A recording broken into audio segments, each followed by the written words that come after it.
सुबह के भागवत सत्र में आप सबका स्वागत है। आज हम स्कंद 6 अध्याय 1 श्लोक की 3 से 5 चर्चा करेंगे। तो तीसरे श्लोक के तात्पर्य नहीं है, तीसरा श्लोक पढ़ूंगा और तात्पर्य पढ़ूंगा। अधर्म लक्षणानां वर्णितः मन्वन्तरस्य वक्तातः आद्यः स्वयंभुवो यतः। आपने नारद के जीवन की उन विविध योनियों का भी वर्णन पंचम स्कंद के अंत में किया है जो पाप कार्यों से फलित हैं, और आपने प्रथम मनवंतर का वर्णन स्कंद में किया है जिसकी अध्यक्षता ब्रह्मा के पुत्र स्वयंभू मनु ने की। प्रियव्रत उपानपादो वंशः ततचरितानि च द्वीपवर्ष समुद्रादि नदी उद्यान वनस्पति धरामंडल संस्थानम लक्षणमानतः ज्योतिषां विवरणानि च यथम इदं असृजत विभुः। श्री राधा मोहन भगवान की जय। श्री भारती जय। हे प्रभु, आपने राजा प्रियव्रत तथा राजा उतानपाद के कुलों तथा गुणों का वर्णन किया है। पूर्ण पुरुषोत्तम भगवान ने इस भौतिक जगत की रचना विविध ब्रह्मांडों, लोकों, ग्रहों तथा नक्षत्रों, विविध भूभागों, समुद्रों, नदियों, उद्यानों तथा वृक्षों से की, जिनके लक्षण भिन्न भिन्न हैं। ये इस धरालोक, आकाश के प्रकाश पिंडों तथा अधोलोकों में विभाजित है। आपने इन लोकों का तथा इनमें रहने वाले जीवों का बहुत स्पष्ट वर्णन किया है। हरे कृष्ण। भागवतम का छठा प्रारंभ हुआ है और 2 श्लोकों पर चर्चा भी हुई। आज हम 3, 4 और 5 इन 3 श्लोकों पर चर्चा करेंगे।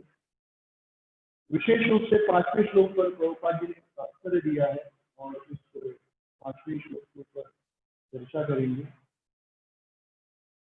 तो अब तक जो है परीक्षित महाराज को सुखदेव गोस्वामी ने अलग अलग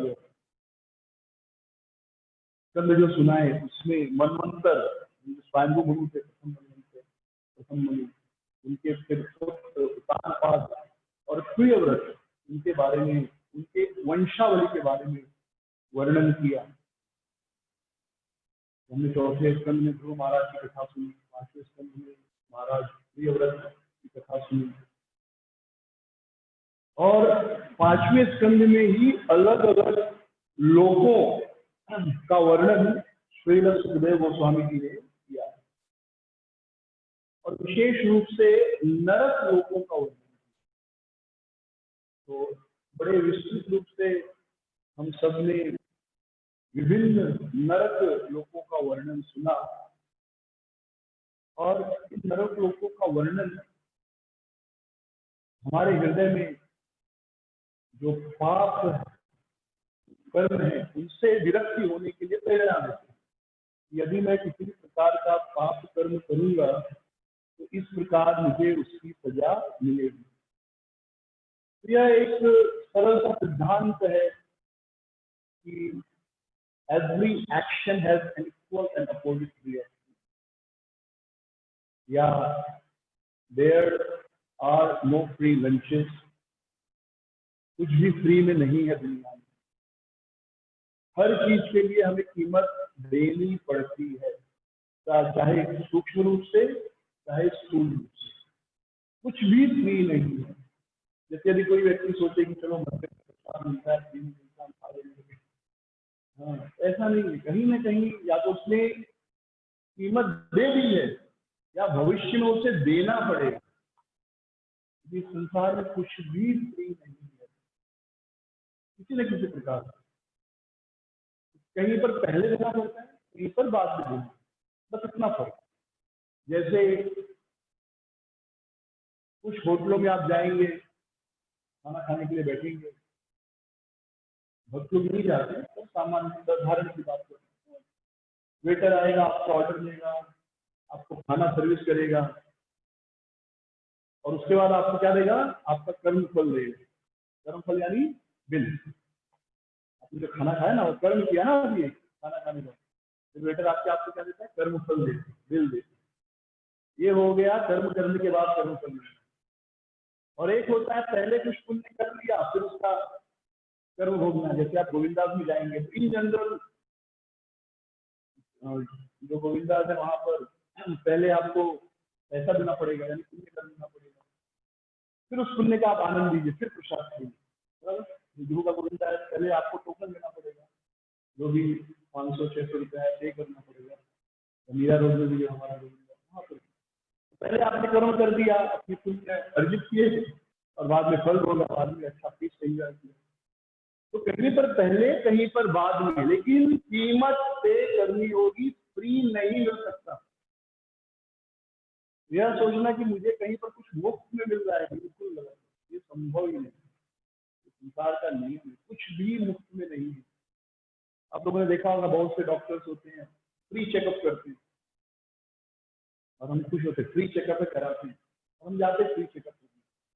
तो हम फ्री चेकअप करते हैं लेकिन साहब मुझे बताते हैं आपको 4 प्रकार की बीमारियां नहीं। वो एक्चुअली फ्री चेकअप नहीं कर रहे, वो अपने लिए पेशेंट ढूंढ रहे हैं। और हम आप शरीर को कभी भी चेक कराओ, अपनी बॉडी को कभी भी चेक कराओ, at any given point of time आपका या तो बीपी थोड़ा कम या ज्यादा रहेगा, या शुगर लेवल कम या ज्यादा रहेगा, या कुछ न कुछ तो जरूर गड़बड़ रहेगा। तो शरीर किसी भी गिवन पॉइंट ऑफ टाइम में एकदम परफेक्ट पोजीशन में नहीं रहता, कभी भी किसी भी समय कुछ तो गड़बड़ हो गया। डॉक्टर बता देगा आपको वेट ज्यादा है, चलो आपको चिंता दे दिया उसने, हो गया फ्री चेकअप। अब वेट के पीछे सोचते रहो, तो बोल दिया आपको थोड़ा सा शुगर है, दे दिया चिंता। इस चिंता से शुगर है ये सुन के और थोड़ा शुगर बढ़ जाता है, आपको थोड़ा हार्ट प्रॉब्लम है सुनते ही और हार्ट का प्रॉब्लम बढ़ जाता है। In short there is nothing free, हर चीज के लिए प्राइस पे करनी। तो नरकों का भी यही सिद्धांत है। संसार में जिन चीजों का हमें लगता है कि हमें फ्री में मिली, या कुछ पाप जो हमने किया और उसकी कीमत नहीं पे की, ये पाप मैंने बड़े आसानी से कर लिए, चोरी कर लिया, अवैध स्त्री का संग कर लिया, किसी का खाना चुरा के खा लिया, तो देखो मैंने बड़े आसानी से इस काम को करने के लिए जो मुझे मेहनत करनी थी वो तो मैंने किया नहीं, लेकिन मैंने आनंद ले लिया। नहीं, ऐसा नहीं, उतना आपको पे करना पड़ेगा, वो प्लस आपको झेलना पड़ेगा, या तो इसी संसार में या नरक में, कहीं ना कहीं कीमत तो पे करनी होगी। किसी को स्त्री संग चाहिए, विवाह करो, उसको मेंटेन करो, मेहनत है, आसान नहीं एक स्त्री का पालन पोषण करना। फिर आप स्त्री संग का आनंद ले सकते। अच्छा खाना खाना है तो कमाने जाओ, अच्छा पैसा कमाओ, फिर उसको बनाओ 2 घंटे, फिर आप खाने का आनंद ले सकते, या कोई और बनाएगा तो एक्स्ट्रा पे करो। तो समवेयर यू हैव टू पे। और आपने सोचा मैं चोरी करके खा लिया, या मैंने इलिसिट रिलेशन कर लिया, किसी ने देखा नहीं, कोई मेहनत नहीं। जैसे हरे कृष्णा चैलेंज में एक जगह कन्वर्सेशन है, गोपाल जी कहते हैं कि now people think why to keep a cow when milk is available in the market. लोग कहते हैं भाई शादी क्यों करना, हम प्रोस्टिट्यूट के पास जाएंगे और अपना अच्छा पूरा कर लेंगे, कौन विवाह करेगा, इतना मेंटेनेंस झंझट रखेगा। तो गोपाल जी बताते कि लोग आजकल से लोग ऐसे सोचते, पर ऐसा नहीं है। अगर आप ऐसा सोच रहे हैं और ऐसा करते हैं, then you have to suffer. या तो कोई शरीर की बीमारी हो जाएगी और बहुत सारी बीमारियां होती हैं, या भविष्य में या नरक तो है ही है, एंड ऑफ द फाइनल सब कुछ हिसाब किताब क्लियर। तो नरकों का बहुत सुंदर वर्णन किया श्री सुखदेव गोस्वामी ने। सुंदर वर्णन मतलब बड़े विस्तृत रूप से, बड़े अच्छे रूप से समझाया। नरकों का वर्णन सुंदर नहीं हो सकता, लेकिन जब किसी चीज को अच्छे से समझाया जाता है उसको सुंदर कहा जाता है। तो बड़े सुंदर तरीके से, बहुत एलाबोरेटली सुखदेव गोस्वामी ने नरकों के बारे में दिया। तो जो 5वां स्कंद विशेष रूप से नरकों का वर्णन है, उनको सुनकर यह चीज हमें बहुत क्लियर होनी चाहिए कि हमें कुछ भी मुफ्त में नहीं लेना चाहिए। अगर ब्रह्मचारी है, मंदिर में रहते हैं, तो हमारा भजन साधन बहुत स्ट्रॉन्ग होना चाहिए, क्योंकि दान का पैसा आता है। लोग दान देते, क्या क्या कर्म करके क्या पाप किए, क्या पुण्य किए, हमको पता नहीं कौन सा पैसा है। उस पैसे से दिया अन्न हम भगवान भोग लगा कर खाते हैं, लेकिन अगर हमारा भजन स्ट्रॉन्ग नहीं होगा तो हम उस अन्न को पचा नहीं पाएंगे और बीमारियों से अनेकों प्रकार की कहीं बहुत पहले की बात है, कुछ भक्तों के साथ लोग गए थे कीर्तन करने, कीर्तन नहीं प्रसाद को बुलाया, जुगों में खटक की बात, एक भक्तों के साथ लोग गए। एक भक्त ने कहा कि देखो यहाँ पे प्रसाद के लिए बुलाया है, लेकिन ये कुछ भी लेना नहीं चाहिए, लेने के पहले देना चाहिए। तो पहले हम लोग आधा घंटा कीर्तन करेंगे, थोड़ा सा प्रवचन करेंगे, फिर प्रसाद के लिए इन्विटेशन है और फिर प्रसाद खाएंगे। 3-4 भक्त तो पहले कीर्तन किए, फिर लेक्चर दिया, उसके बाद प्रसाद खाया। तो तात्पर्य है कि यदि आप किसी को दे नहीं रहे हो तो उससे लो मत, क्योंकि वह कर्म फल है।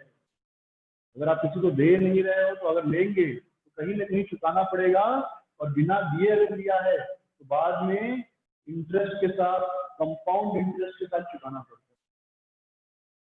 तो भक्तों के लिए भक्त क्या देते हैं? भक्त सबसे बड़ा दान देते हैं, परिणाम कथा। तो कहीं पे भी आप जाइए, अगर कोई कुछ भी प्रसाद में बुलाया है तो भक्तों का कर्तव्य उपदेशामृत में लोग हमें दान देते हैं, वो मंदिर में आते हैं, उनको प्रसाद खिलाते हैं। संडे ऑफिस के बारे में कृपा जी बड़े विस्तृत लिखते हैं, उपदेशामृत में लिखते हैं। हाँ, ददाति प्रतिगृहाति के उदाहरण में। और भक्तों को भी लाइव नंबर बुलाते हैं और उनको प्रसाद खिलाते हैं, भक्त वहां जाकर कीर्तन करते हैं और भैया माख्याति शिक्षक उनके प्रश्नों का सवाल जवाब होता है। तो वास्तव में लाइफ मेंबरशिप डिपार्टमेंट केवल फंड रेजिंग डिपार्टमेंट नहीं है, actually it was one of the most important. अगर अच्छे से करें, लाइफ मेंबर डिपार्टमेंट जो है वो कांग्रीगेशन प्रीचिंग डिपार्टमेंट से बड़ा एसेट इस्कॉन के लिए साबित हो सकता है, क्योंकि उसमें प्रीचिंग और फंड रेजिंग दोनों है। और इस चीज का अनुभव कैसे होता है कि आप किसी अमीर व्यक्ति को ये नहीं बोल सकते कि आपको भगवत गीता के लेक्चर देना, इसलिए आपसे बुलाया तो नहीं बुलाया बुलाया ऐसा कोई किसी अमीर आदमी का फोन करो, आपको भगवत गीता के बारे में जानकारी नहीं, दान देना है आपको भगवत गीता का, तो मैं आना चाहता, मिलना चाहता हूँ, तो कहेगा सॉरी सर, कभी मैं पढ़ा है भगवत गीता, बात ही खत्म होगी। वही कहो कि हम मंदिर के लिए दान चाहिए, जन्माष्टमी के लिए दान चाहिए, तो हाँ आ जाइए। और फिर वहां पर जो भी आपको समय मिला परिस्थिति देखकर 10 मिनट 20 मिनट आधा घंटा, तो इस प्रकार बदाती करते विस्तृत रूप से लिखते हैं उसमें। तो अगर हम किसी से कुछ ले रहे हैं तो उनको देना जरूरी है, बिना दिए कुछ नहीं देना चाहिए, और पहले देना चाहिए तो पद में दिया और अपने लिए नहीं लिया, संस्था के लिए लिया, संस्था को ही आगे बढ़ाया उन्होंने, इस कौन को ही आगे बढ़ाया। तो जो भक्त मंदिर में रहते हैं और सबसे अच्छा है 2 टाइम आराम से प्रसाद मिलता है, तो अगर इस भावना से रहेंगे तो पहली बार ज्यादा दिन रह नहीं सकते हम लोग मंदिर में, ज्यादा दिन नहीं रह सकते। दूसरी चीज, वो भोजन नहीं पचेगा और हजारों प्रकार की बीमारियों को जन्म देगा। इसलिए एक भक्त का विशेष रूप से ब्रह्मचारी आश्रम में उन भक्तों का भजन साधन तो बहुत स्ट्रांग होना चाहिए, और फिर अगर गृहस्थ पत्नी मंदिर में है उनका भी भजन स्ट्रांग होना चाहिए, स्ट्रांग होना चाहिए। और अगर दान कोई देता है तो उसके प्रति उसे भी उसको देना चाहिए, हमारे पास क्या देना चाहिए, भागवतम है हरिनाम। तो ये सिद्धांत जो है हम 5वें स्कंद से और विशेष रूप से नरक के वर्णन से सुनते समझते हैं, ये मूलभूत सिद्धांत है। बिना दिए कुछ लेना नहीं चाहिए, कुछ भी फ्री में नहीं है। अब यहाँ पर नरकों का वर्णन सुनकर परीक्षित महाराज के मन में करुणा उत्पन्न हुई। तो वैष्णव है ना, तो ठीक अगला श्लोक यानी 36 श्लोक में प्रश्न पूछेंगे, उनके मन में करुणा उत्पन्न हो जाती है, इतने लोग नरक में जाएंगे तो उनका क्या होगा, कैसे उनको नरक से बचाएं। लेकिन वो सीधे सीधे प्रश्न या नहीं पूछते, यह प्रथा है। जैसे भागवतम क्लास में भी जब हम लोग कोर्स कर रहे थे मैनेजमेंट कोर्स, वहां पर उनको बताया जब भी आप प्रश्न पूछो, प्रश्न पूछने के पहले आपने कक्षा में जो कुछ सुना, एक या दो अच्छी बातें बताइए कि आपने क्या सुना। अरे कोई मनगढ़ंत यहाँ पर परीक्षित महाराज इस चीज के प्रमाण है। तो पहले आपने क्या सुना पूरे क्लास में 1 घंटे, उसमें एक या दो अच्छी बातें जो आपको अच्छी लगी, वो जो भी कथा कर रहा है उसको बताइए कि ये मैंने सुना, आपको बहुत अच्छा बताया, इसके लिए बहुत बहुत धन्यवाद। और एक चीज मुझे समझ में नहीं आई, फिर प्रश्न पूछ लीजिए। और फिर प्रश्न पूछने के बाद उत्तर मिलने के बाद फिर वास्तव में गुरु ऐसे ही है, फिर एक और अच्छी बात बताइए और फिर धन्यवाद देकर समाप्त। और उतना समय नहीं होता तो भी कम से कम एक अच्छी बात बताकर प्रश्न पूछना चाहिए। यहाँ पर देखिए परीक्षित महाराज प्रश्न पूछने वाले हैं, लेकिन उसके पहले श्लोक संख्या 1 से लेकर 1 2 3 4 5 बातें जो उन्होंने अब तक सुनी वो बता रहे हैं कि अब तक मैंने क्या क्या सुना, आपने कितनी अच्छी बातें मुझे बताई, ये 5 बातें बताई। देखिए 1 से लेके 5 श्लोक में ये क्या बता रहे हैं, जो अब तक उन्होंने सुना बराबर यही बता रहे हैं। ये परंपरा है, महाजन यही बता पंथा, यही पंथ है, यही रास्ता है प्रश्न पूछने का। और फिर अगले प्रश्न में अगले श्लोक में प्रश्न पूछेंगे। तो कभी कभी हम चैलेंजिंग एटीट्यूड होता है, और एक क्यों ऐसा करना चाहिए, हम जब चैलेंजिंग जनरली हमारा अहंकार, मतलब हम सबका अहंकार जो लेक्चर दे रहा है, कथा कर रहा है, उसकी बातों को स्वीकार नहीं करना चाहता, तो हमारा मन ढूंढते रहता है कौन सा पॉइंट मिले और उस पर उनको चुनौती दूँ। तो उस चेतना से बचने के लिए यह विधि है कि अच्छी बातें भी ढूंढिए तो बैलेंस हो जाता है। तो अच्छी बातें ढूंढेंगे तो अपने आप जो प्रश्न पूछना चाहते हैं जनरली उसका जवाब नहीं जाता है, क्योंकि नम्र होना पड़ेगा अच्छी बात ढूंढने। देखिए परीक्षित महाराज स्वयं प्रमाण है, श्लोक संख्या 1 से लेकर श्लोक संख्या 5 तक 5 अच्छी बातें बताए। मैं केवल अनुवाद करूंगा क्या क्या बता रहे हैं वो। श्लोक संख्या 1 में कहते हैं, हे प्रभु सुखदेव गोस्वामी, आपने पहले ही मुक्ति मार्ग का वर्णन कर दिया।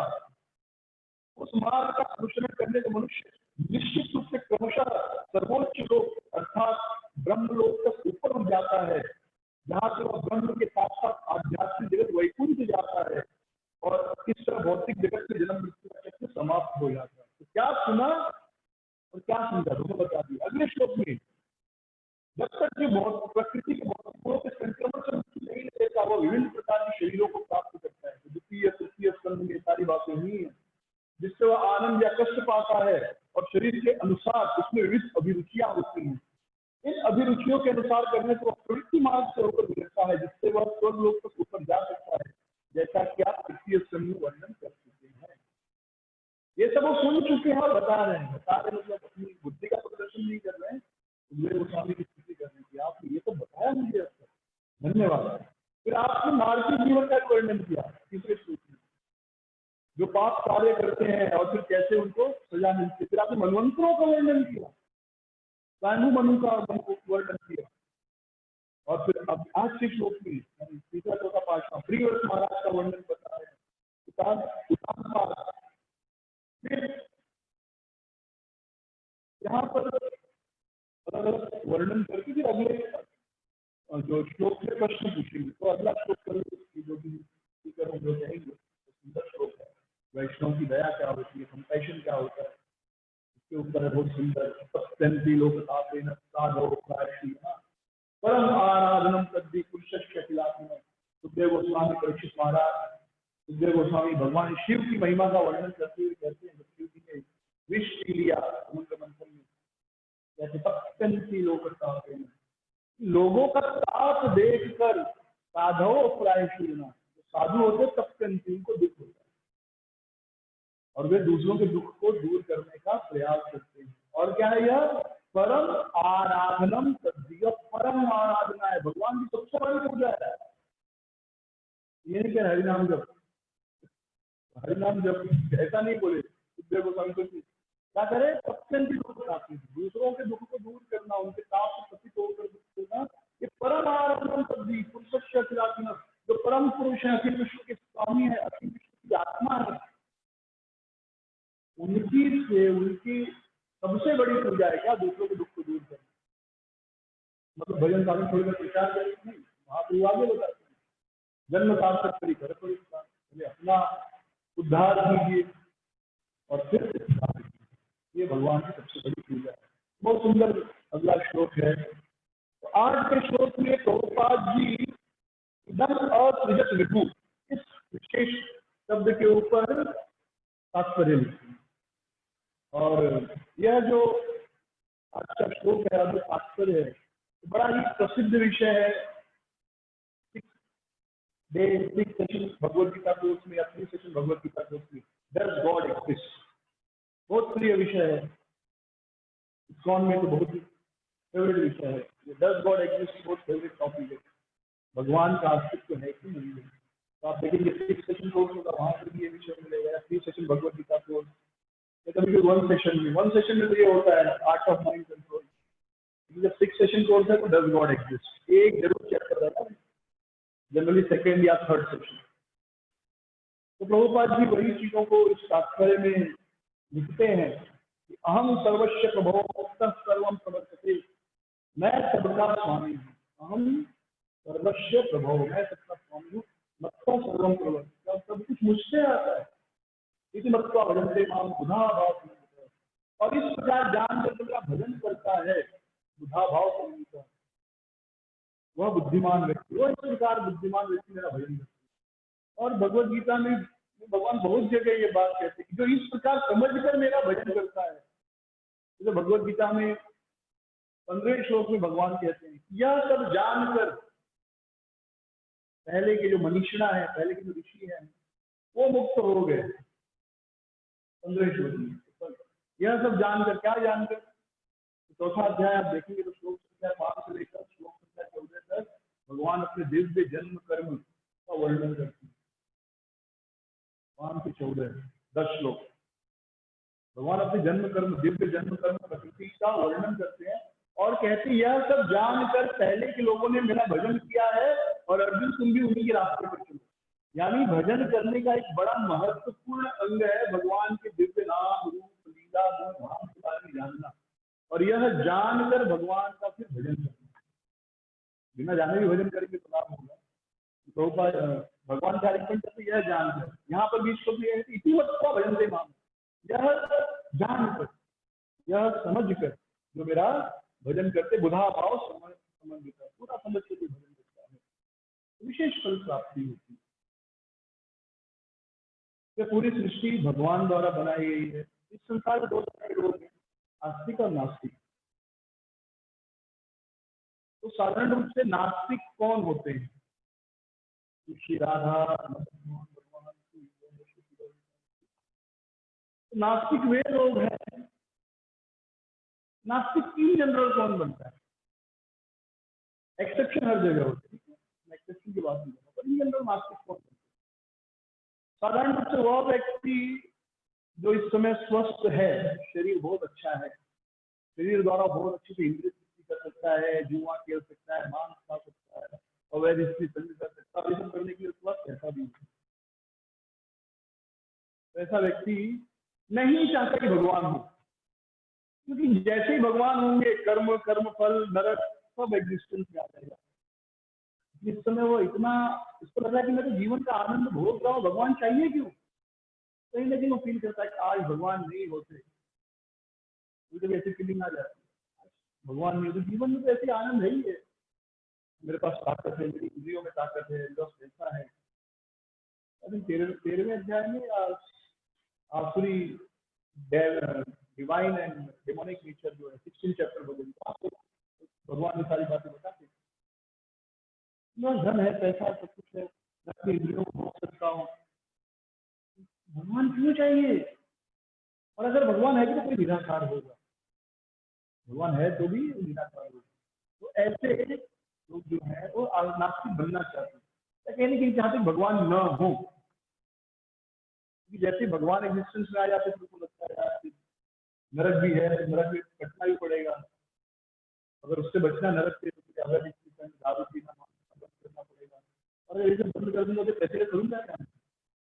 देखिए एक सादा जीवन जीने में बहुत पैसा खर्चा नहीं, सिंपल चावल सब्जी नॉर्मल घर बहुत खर्चा नहीं है। आपने नहीं सुना होगा कोई भी आदमी आज अमेरिका का लेकर एक गरीब बन गया, कोई एक पाप नहीं कर रहा है। कोई आदमी आज अमेरिका का गरीब हो गया तो जरूर 4 पाप से एक पाप जरूर कर रहा है।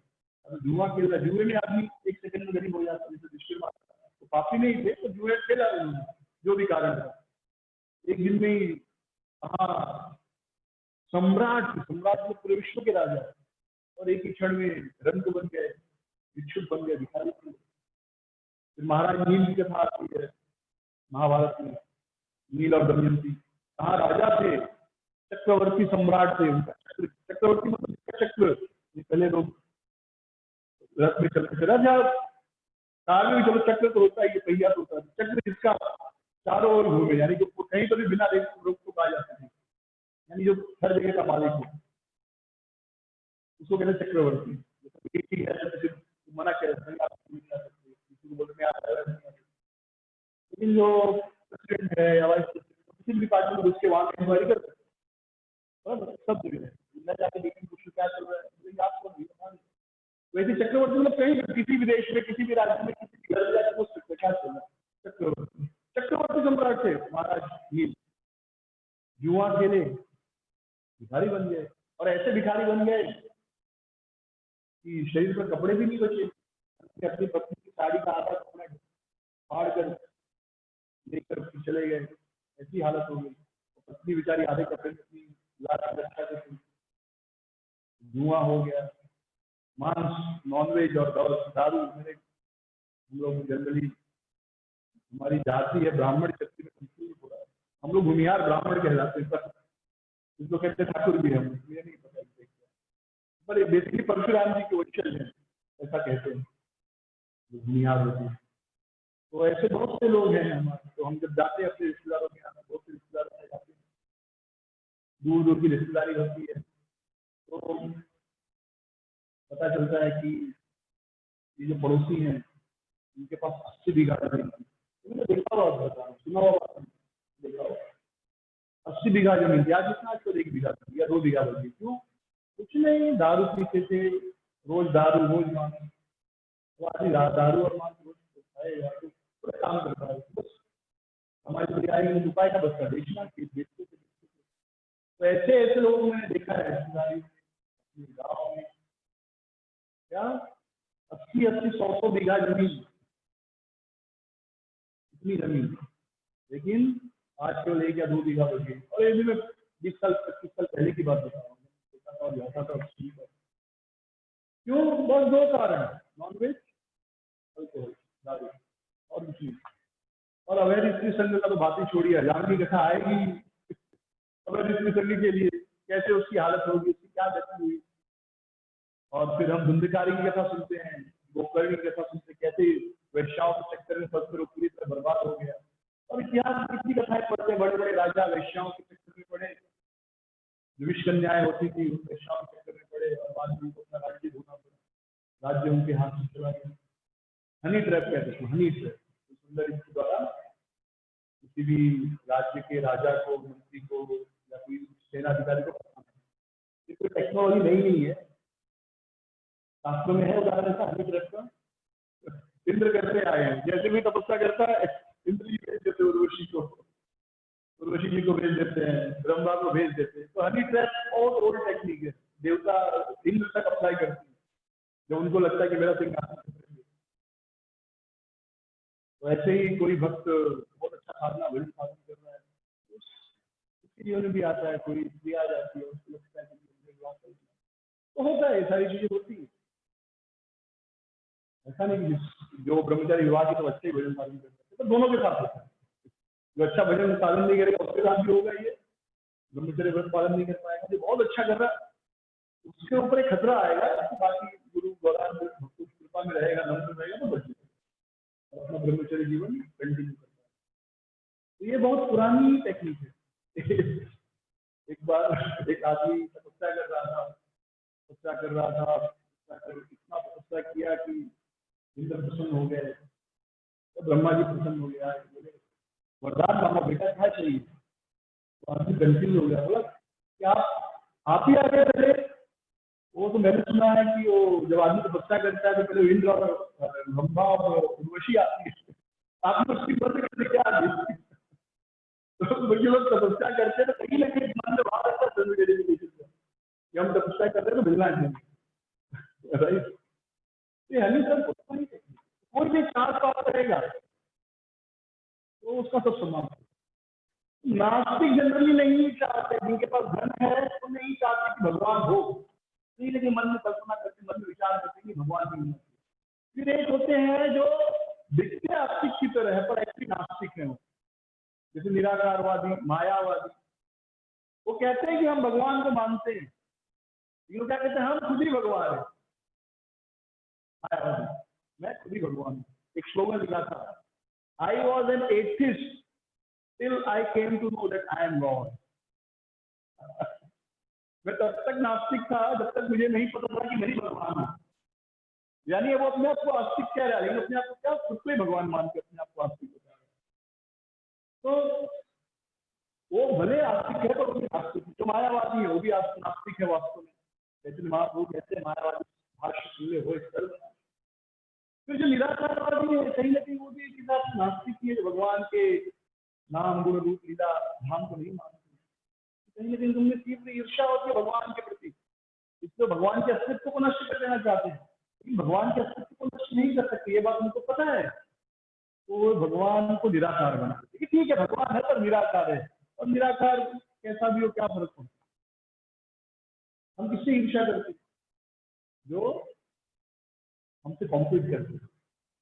कॉम्पिटिशन किस चीज में होता है, पैसे के मामले में होता है, शक्ति के मामले में होता है, सुंदरता के मामले में होता है, बोलने के मामले में होता है, गाने के मामले में होता है, डांस के मामले में होता है। जैसे एक टीचर किसी सिंगर से एनवियस नहीं होगा, एक टीचर किसी दूसरे टीचर से ही एनवियस होगा। अगर वो एनवियस होगा तो एक अच्छा कीर्तनिया किसी दूसरे अच्छे कीर्तनिया से ही एनवियस होगा, क्योंकि उनमें कॉम्पिटिशन है। अगर मैं किसी से एनवियस होऊंगा तो किसी टीचर से, किसी कीर्तनिया से एनवियस नहीं होगा, उसका फील्ड है, अपने फील्ड में मुझे कहना है। किससे एनवियस होगा, कोई अच्छा टीचर जो अच्छा लेक्चर देता है उससे एनवियस होगा। कीर्तनिया से फंड रेजर दूसरे फंड रेजर से एनवियस होगा, वो उसका फील्ड है। एक सॉफ्टवेयर इंजीनियर दूसरे सॉफ्टवेयर इंजीनियर से एनवियस होगा, एक नेता दूसरे नेता से एनवियस होगा। वहां पर कुछ सिमिलरिटी है। तो लोग कहते भगवान को निराकार बना दिए, तो निराकार ना उसको कोई सुंदरता है, ना वो गा सकता है, ना बोल सकता है, ना नाच सकता है, कोई कॉम्पिटिशन नहीं, जेन्युइन नहीं। जैसे आप कहते हैं कृष्ण भगवान है, और कृष्ण जो है सबसे सुंदर पुरुष है, आद्य पुराण कृष्ण नवयौवनम, सबसे सुंदर, सबसे आकर्षक, जिनकी आंखें कमल के समान है, नमो पंकज नाभाय, नमो पंकज माली, उनके नाभि पंकज के कमल पुष्प के समान है, उनके हाथों का जो ये तलवा है एकदम पंकज के समान लाल है, आंखें कमल के समान लाल है, कमल के समान। भगवान जब नाचते तो ब्रह्मा विष्णु शिव बड़े देवता आकर उनका नृत्य देखते हैं। तो अब देखिए कृष्ण से हर आदमी ईर्ष्या कर सकता है, क्योंकि भगवान इतना अच्छा नाचते, कोई नाचने वाला सामने देख सकता है, जो डांसर हो गया वो अच्छा नाचता है, जो सिंगर है भगवान से कभी गाता है वही नहीं गा सकता। भगवान ज्यादा सुंदर कोई नहीं, जो अपने आप को सुंदर समझता भगवान की ईर्ष्या कर सकते हैं। तो इस सब से बचने के लिए क्या करते हैं, तो भगवान निराकार है। जो नास्तिक एक बार अच्छा है, लेकिन जो कहता है भगवान निराकार हो, नास्तिक से बड़ा, नास्तिक से भी ज्यादा खराब, जो ईर्ष्या हुई जबरदस्त। इस तरह के कुछ लोग जो होते हैं नास्तिक बनते हैं, और दूसरी कैटेगरी होती है आस्तिक, भगवान के स्वरूप को स्वीकार करते हैं। तो वास्तव में भगवान है कि नहीं, तो बहुत से प्रमाण है जिससे यह सिद्ध किया जा सकता है कि भगवान है। लेकिन नास्तिक व्यक्ति भी अपनी बुद्धि का उपयोग करते हैं, क्योंकि यह बुद्धि में भगवान ने दी है, उस बुद्धि द्वारा वो चाहते हैं कि मैं सिद्ध करूं कि भगवान नहीं, तो भगवान उनको शक्ति देते हैं, ये तो जैसे भाव क्या भगवान को बुद्धि देते हैं।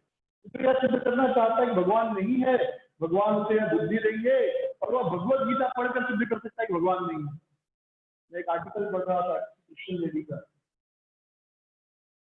और वो भगवत गीता से कोट कर करके प्रूव कर रही थी भगवत गीता रॉन्ग है। was quoting Bhagavad Gita to prove that Bhagavad Gita is completely bogus book. Right? Bhagavad Gita पढ़ गए और खुश होते हैं, जो भगवद गीता पढ़कर उनके हृदय में इतनी शुद्धता आती है, इतना जॉय आता है, उनका जीवन बदल जाता है, जीवन में केवल आनंद आ जाता है, सारे अनंत चले जाते हैं। तो फर्क क्या है, भगवद गीता में समान इन जनरल भगवद गीता की श्लोक हुई, लेकिन फर्क कहाँ है? फर्क है आप किस भगवत भाव से भगवद गीता पढ़ रहे हो। अगर आप भगवद गीता इस भाव से पढ़ रहे हो कि कृष्ण नहीं है, भगवद गीता रॉन्ग है। ये भगवद गीता हम सब शास्त्र में पढ़ते हैं, ये क्या है? ये भगवान से अभिन्न है। भगवद गीता क्या है? भगवान से अभिन्न है, और और भगवत गीता पढ़ने का अर्थ है आप भगवान की पूजा कर रहे हो, और भगवान की पूजा का परिणाम क्या है? भगवान की पूजा का परिणाम है आपकी इच्छा की पूर्ति होगी। तो एक नास्तिक जो या कोई दूसरा डिसीजन वाला भगवत गीता पढ़कर यह सिद्ध करना चाहता है कि भगवत गीता गलत किताब है, जब वो भगवत गीता पढ़ रहा है तो वास्तव में क्या कर रहा है? वो भगवान की पूजा कर रहा है, कृष्ण की पूजा कर रहा है। और उसके अपनी इच्छा क्या है? उसकी अपनी इच्छा है तो सिद्ध करना चाहता है कृष्ण नहीं है, भगवत गीता गलत है। और भगवान की पूजा निष्फल नहीं हो सकती। भगवान की बुद्धि देते हैं, हाँ प्रूफ कर भगवत गीता गलत है। तो ऐसे ऐसे आर्गूमेंट है जिसको 2 मिनट में आप रिफ्यूट कर सकते हैं। कुछ बहुत स्ट्रॉन्ग कुछ आर्गूमेंट नहीं था, अगर सामने बैठे तो 2 मिनट में सारे आर्गूमेंट को गलत सिद्ध कर सकते हैं। लेकिन अब क्योंकि उसे सिद्ध करना था कि भगवत गीता गलत है और भगवत गीता पढ़ी, भगवत गीता उसने इस भाव से पढ़ा कि मुझे भगवत गीता को गलत सिद्ध करना है। भगवत गीता पढ़ना भगवान की पूजा करने के समान है। भगवान की पूजा कभी निष्फल हो ही नहीं सकती। विष्णु भगवान विष्णु ध्रुव के सामने आए, बोले मेरा दर्शन निष्फल हो ही नहीं सकता, कुछ तो लेना पड़ेगा। वैसे ही है, भगवत गीता पढ़ोगे तो उससे फल मिलेगा, और जो इच्छा है जनरली वही मिलेगा। उसकी इच्छा को मुझे सिद्ध करना, भगवत गीता गलत है, मिल गया उसको तर्क, भगवत गीता गलत सिद्ध करना।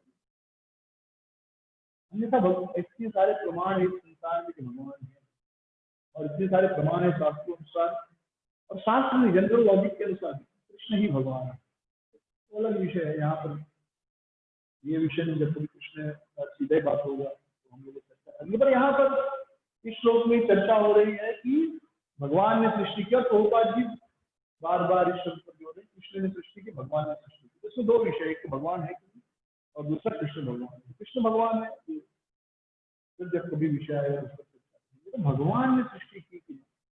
आप सबको पता है हमारे शरीर में एक हार्मोन होता है, एक्चुअली हमारे शरीर में नहीं होता, और स्त्रियों के शरीर में होता है, और कोई, और वो हार्मोन कब रिलीज होता है? जब वो प्रेग्नेंट होती है, प्रेगनेंसी के टाइम, जब पेट में गर्भ है, गर्भ में बच्चा है, उसका काम क्या होता है पता है आपको? इस हार्मोन का एक काम होता है कि अगर माँ ने किसी दिन खाना नहीं खाया, भूखी रह गई किसी कारणवश, एक दिन उसको खाना नहीं मिला, तो भी बच्चे को पूरा न्यूट्रिशन मिलेगा, बच्चे को सारा भोजन जो उसको पेट में चाहिए सब मिलेगा। कैसे? जब माँ ने खाना नहीं खाया और बच्चे की जरूरत पड़ रही है तो हार्मोन रिलीज होता है, और उसी समय रिलीज होता है। और वो हार्मोन रिलीज होकर क्या करता है? बॉडी में जो फैट है चर्बी, उसको जलाता है, और उस फैट को जलाकर एनर्जी देता है जो बच्चे को मिलती है और माँ को भी मिलती है। तो वजन उसका कम होगा लेकिन उसको कमजोरी नहीं आएगी, बच्चे को भी माँ को भी, और बच्चे को बिल्कुल हानि नहीं होगी। ये हार्मोन हमारे यहाँ के शरीर में नहीं है क्योंकि हम थोड़े प्रेग्नेंट होते हैं, तो उनके लिए ये विशेष व्यवस्था की हो सकता है भाई। 9 महीने का समय में जो होता है 270-75 दिन में, हो सकता है कोई एक दिन ऐसा हो जाए जिस दिन खाना नहीं मिले, बाढ़ आ गया, तूफान आ गया, उस दिन कुछ खाने के लिए बनाने के लिए, हो सकता है बच्चे का पेट में मर जाए। नहीं, भगवान ने अच्छा व्यवस्था किया, इमरजेंसी, हर जगह इमरजेंसी कुछ तो होता है। ऐसे माँ के लिए भी एक हमारे पैदा होने के पहले हमारी व्यवस्था करके रखी है भगवान। अगर आपकी माँ 1-2 दिन खाना नहीं भी खाती किसी कारणवश, तो भी आप भूखा नहीं रहोगे माँ के पेट के अंदर।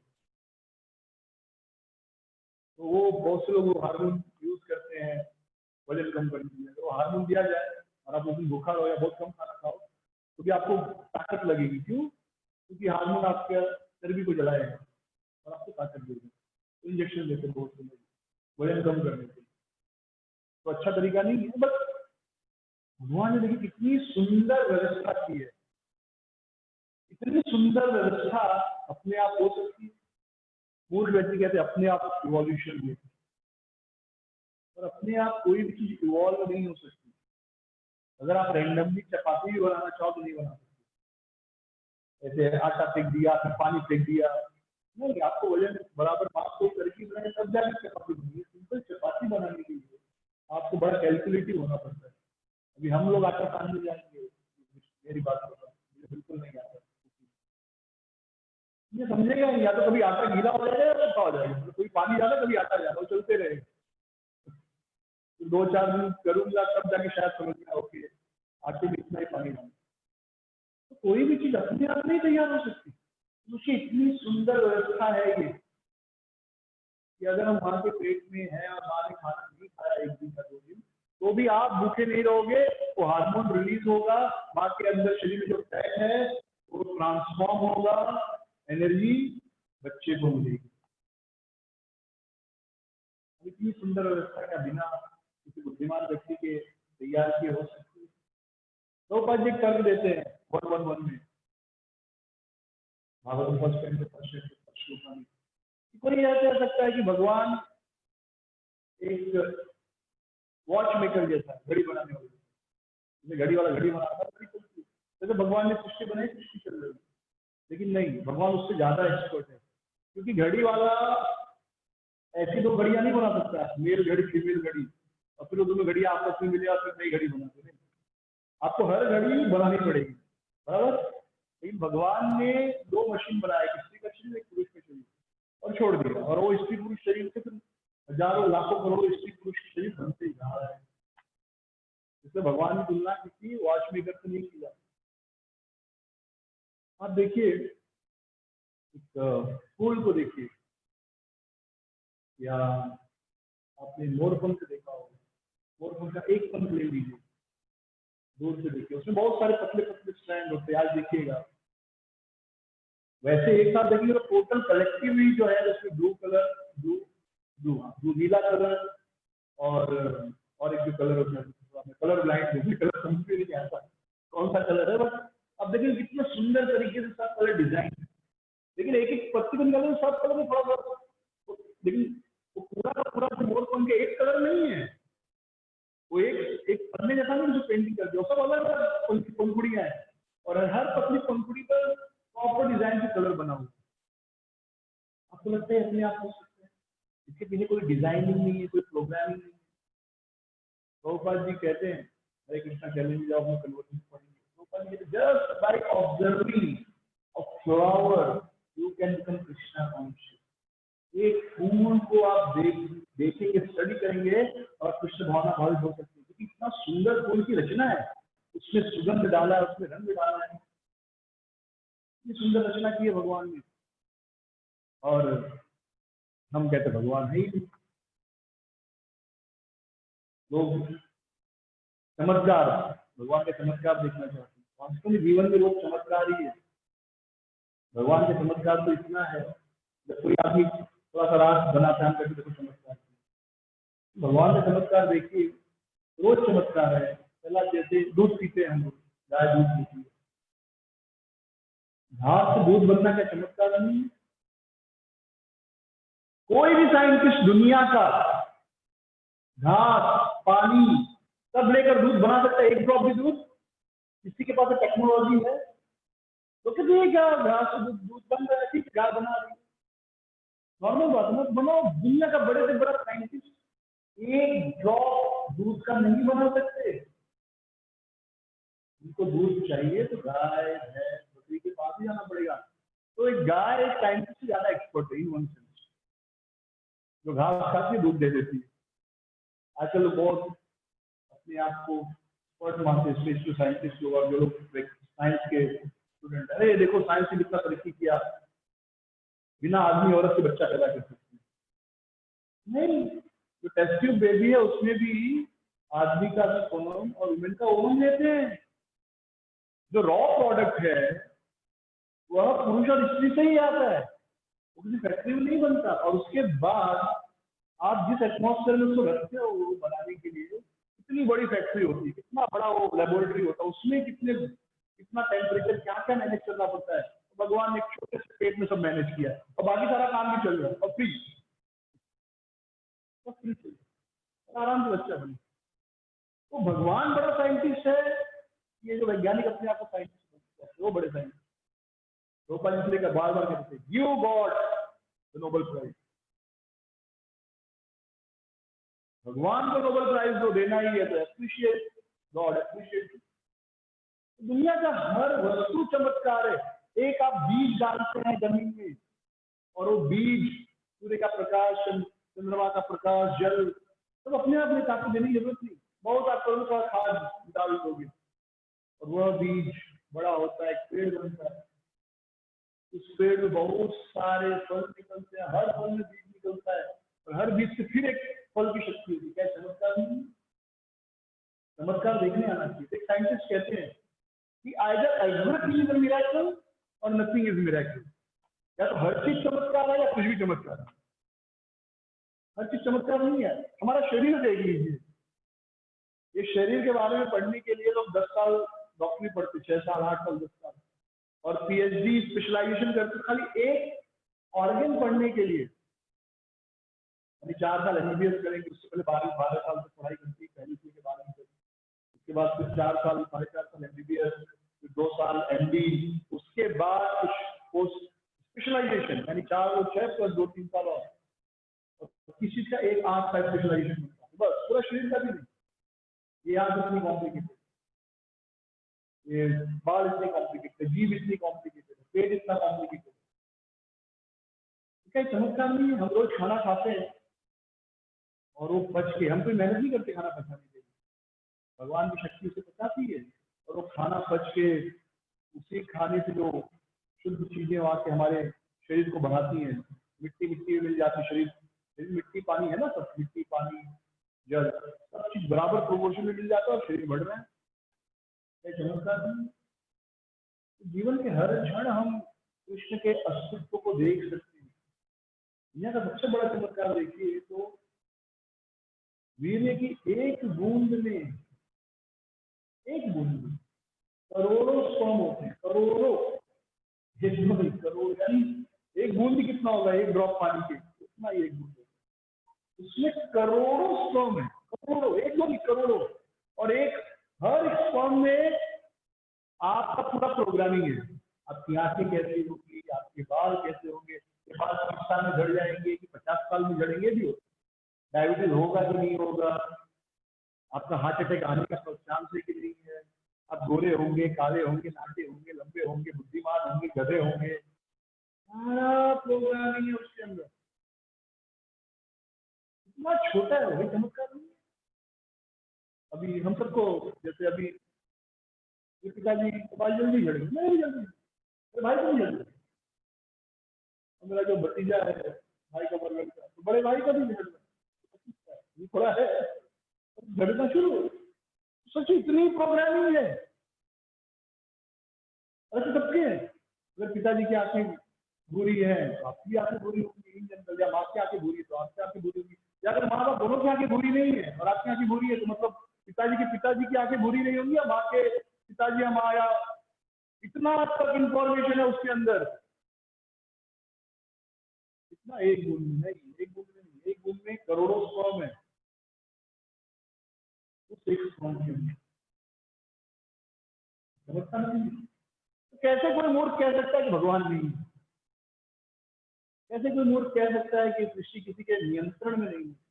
पृथ्वी पर इतना जल है कि अगर समुद्र अपनी सीमा छोड़ दे हम सब डूब जाएंगे। समुद्र कभी कभी जब हाई टाइड आता है उसमें बारिश हुई तो आसपास के इलाके डूब जाते हैं।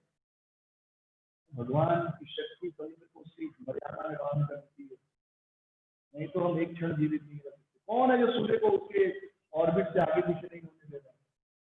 सूर्य केवल 1 इंच यहाँ हो जाए जल्दी से मर जाएंगे, 1 इंच करीब आए, 1 इंच दूर चला जाए ठंडी से मर जाएंगे, खत्म सृष्टि। तो इस संसार को अगर स्टडी करें किसी भी एंगल से तो कोई मूर्ख व्यक्ति नहीं कह सकता कि भगवान नहीं है। अन्यथा आपको दूर नहीं जाने की जरूरत, खाली अपने आप को देखिए। अब अपने आप को देख कर भगवान का स्मरण कर सकते, अपने आप को देखकर खुद को भगवान नहीं समझना, क्योंकि मायावाद नहीं है। एक बार आई थिंक बिरला स्वामी महाराज जी किसी मायावादी से मिले थे, तो वो मायावादी का बहुत अच्छा राधा कृष्ण का बीती था। सिद्धार्थ महाराज ने पूछा, You are a Mayavadi. How do you worship Radha Krishna? How are you worshiping Radha Krishna? अब मायावादी हो, राधा कृष्ण का पूजा कर रहे हो, बहुत अच्छा डेकोरेट किया था। महाराज जी कहा इतना अच्छा सजाया है, आप पूजा कर रहे हो। तो मायावादी ने कहा, Who says that I am worshiping Radha Krishna or I am decorating them? I am worshiping myself. I am Radha Krishna. तो मायावादी खुद को ही भगवान कहते, तो उस हिसाब से अपने आप को देखकर भगवान नहीं समझना। But see the functioning of our body. Lockdown में 1-2 महीना ऑलमोस्ट बॉडी घर में पैक था, ऑलमोस्ट, बट फिर भी शरीर का काम चल रहा है, खा रहे हो, पच रहा है, सूर्य बाहर जा रहा है, शरीर को ताकत मिल रहा है, कौन सी शक्ति है? जो प्राण शक्ति है, जो भगवान की शक्ति है, वो हमारे शरीर को कायम रखती है। और इसी पर पूरा आयुर्वेद भी बेस्ड है कि हमारी प्राण शक्ति भगवान ने दी है, वही हमारा शरीर का अच्छा डॉक्टर है, क्योंकि ये शरीर भगवान ने बनाया है। बस केवल आप उसको सपोर्ट करो, जंक मत खाओ, शराब मत खाओ, भगवान ने दिया उसी को खाओ, अब बीमार नहीं होगी।